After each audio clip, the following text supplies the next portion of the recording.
Orang yang dikenal dengan si kaya itu pasti hidupnya berkelimpahan, apapun dia mau pasti ada, materinya banyak. Sedangkan si miskin adalah orang yang selalu serba kekurangan. Untuk memenuhi kehidupannya sehari-hari aja dia begitu sangat kesulitan. Nah, dari dua taraf hidup tadi, kalau kita dikasih pilihan, kita pengen hidup yang mana nih? Kita pengen hidup sebagai orang kaya atau kita pengen hidup sebagai orang miskin? Otomatis 99% orang akan memilih untuk hidup berkelimpahan atau menjadi orang kaya. Karena menjadi orang kaya itu kita tidak perlu capek-capek untuk berpikir kita mau makan apa besok, makan hari ini. Semuanya sudah tersedia. Orang kaya itu bergelimangan harta, apapun dia mau pasti ada. Banyak orang pada saat motivator berbicara mengenai antara si kaya dan si miskin, dia langsung ngeblok pikiran dia dan dia berkata, "Gak apa-apa miskin, yang penting bahagia."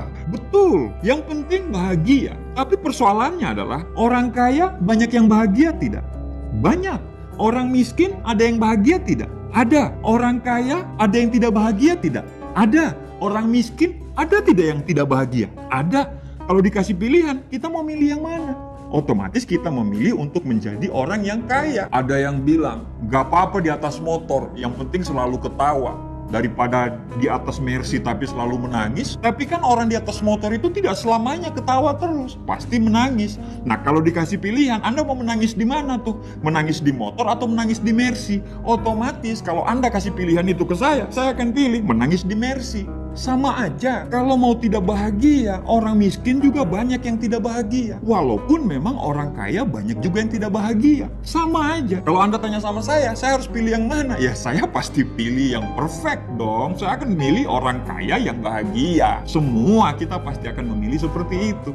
Nah, kita jangan ngeblok pikiran kita kalau ada orang yang bicara antara kaya dan miskin. Kita jangan menutup diri. Harusnya kita belajar dong bagaimana caranya untuk menjadi orang yang kaya. Kita harus cari tahu kenapa orang itu bisa kaya. Nah, kaya atau miskin itu bukan hanya ditentukan oleh faktor keberuntungan atau faktor nasib. Ada banyak perbedaan mendasar, terutama dari sudut pandang atau dari cara berpikir antara orang kaya ini dan orang miskin ini. Nah, itu yang kita akan bahas hari ini. Perbedaan mendasar yang pertama antara orang kaya dan orang miskin adalah orang kaya menciptakan peluang, sedangkan orang miskin itu menunggu peluang. Orang-orang kaya ini yakin dengan bekerja keras dan terus belajar, mereka akan bisa merubah nasib. Mereka akan bisa menaikkan taraf hidup mereka. Mereka sangat percaya itu. Mereka itu selalu memaksa diri mereka untuk keluar dari zona nyaman mereka. Mereka itu memaksa diri mereka untuk bekerja keras terus-menerus, untuk belajar terus-menerus,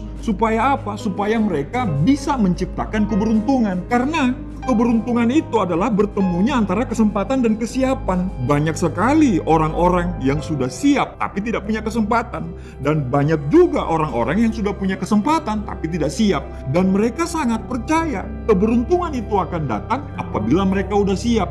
Jadi mereka terus mempersiapkan diri mereka untuk menciptakan keberuntungan itu. Sedangkan orang-orang dengan pemikiran miskin, dia hanya menunggu nasib, menunggu keberuntungan itu datang. Dia tidak mencoba untuk memperbaiki diri dia. Stagnan di situ saja. Mereka itu tidak berani untuk mencoba hal-hal yang baru. Mereka itu hidup dalam zona nyaman, zona yang dia merasa nyaman di situ. Apabila ada sesuatu yang asing, dia akan bilang, "Aduh, ini bukan bidang saya tidak mungkin sukses di sini." Dan dia tidak coba untuk mempelajari itu. Jadi dia di situ saja. Ya makanya jangan heran tayangan-tayangan yang berbau tentang edukasi, inspirasi, motivasi itu mendapat viewer yang sangat sedikit. Karena memang apabila Anda membuka hal-hal yang berbau edukasi, inspirasi, motivasi hidup dan semuanya, Anda akan dipaksa untuk berpikir. Anda dipaksa untuk mengetahui kelemahan. Nah, banyak orang yang takut dengan hal itu. Dia takut untuk mengetahui kelemahan dia dan dia takut untuk bertumbuh. Akhirnya apa? Yang dia nonton adalah tayangan-tayangan yang menghibur.